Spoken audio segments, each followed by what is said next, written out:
জামুগুৰি হাতত 100 জোপাৰো অধিক মাখিয়তী গছ সংৰক্ষণ কৰি ৰাখিছে এগৰাকী ব্যক্তিয়ে।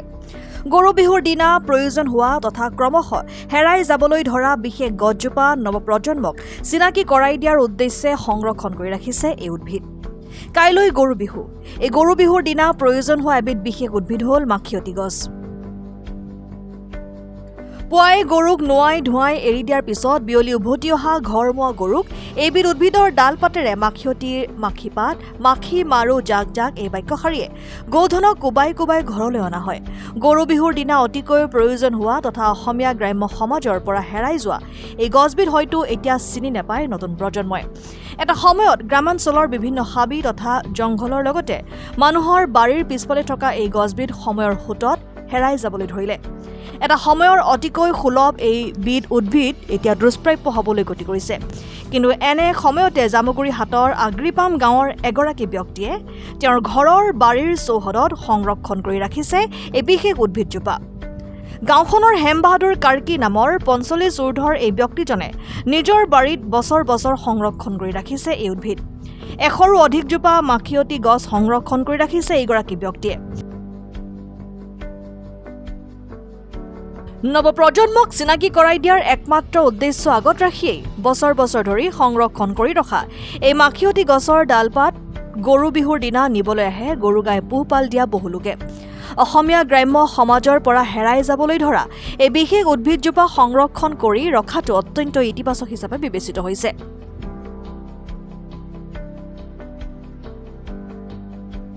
এইজন আমাৰ দাদা হয়। আমাৰ দাদাৰ মাটিত আমি দেউতাৰ দিনৰ পৰাই হয়তো এই বস্তুটো সংৰক্ষণ কৰি থৈছোঁ মাখিয়তী। গতিকে আমি যিহেতু কৃষিজাত কৃষিভূমিত আমি যিহেতু ৰৈ আছোঁ, আমি গৰু পালন আৰু ছাগলী পালন এনেধৰণৰ কৰ্মত ৰতি আহিছোঁ। আৰু এই বস্তুটো তেওঁলোকৰ কাৰণে অতি ভাল আৰু বিহুৰ দিনাখন ইয়াক এই বস্তুটি মাজনা মাৰি গৰুক কোবাই কোবাই বা ঘৰলৈ লৈ অহা হয়। সবিশেষ আপোনাৰ NB নিউজ বা অন্য প্ৰতিদিন সকলো নিউজকে আমি ধন্যবাদ জনাইছোঁ। আৰু আজিও বিগত লোকসকল অন্য লোকসকল ইয়ালৈ আহি এই মাখিয়তী লৈ যায়, আমি তেওঁলোকক দি দিওঁ, এনেও দি দিওঁ, কিছুমান এনে পইচাও দি দিয়ে, হ'লেও অক্সিজেন প্ৰভাইড কৰে ভালকৈ, সেই কথাটো আমি ইয়াৰ পৰাও গম পাওঁ।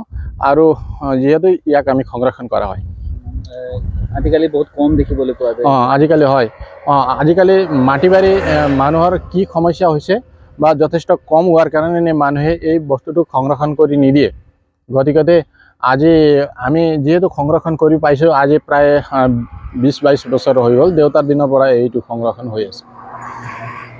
মই এইটোৱে আহ্বান জনাওঁ, বিহু আমি যিহেতু জাতীয় সংস্কৃতি হিচাপে যিটো আমি বিহুত পালন কৰোঁ, আৰু সেই সংস্কৃতিক বজাই ৰাখিবৰ কাৰণে আমি যিকোনো বস্তু বা যিটো নিয়মত বা সাংস্কৃতিক কাৰ্যকলাপত যিবিলাক বস্তু আমি বিলুপ্ত কৰিব নালাগে আৰু য'ত আছে তাৰ সংৰক্ষণ কৰিব লাগিব।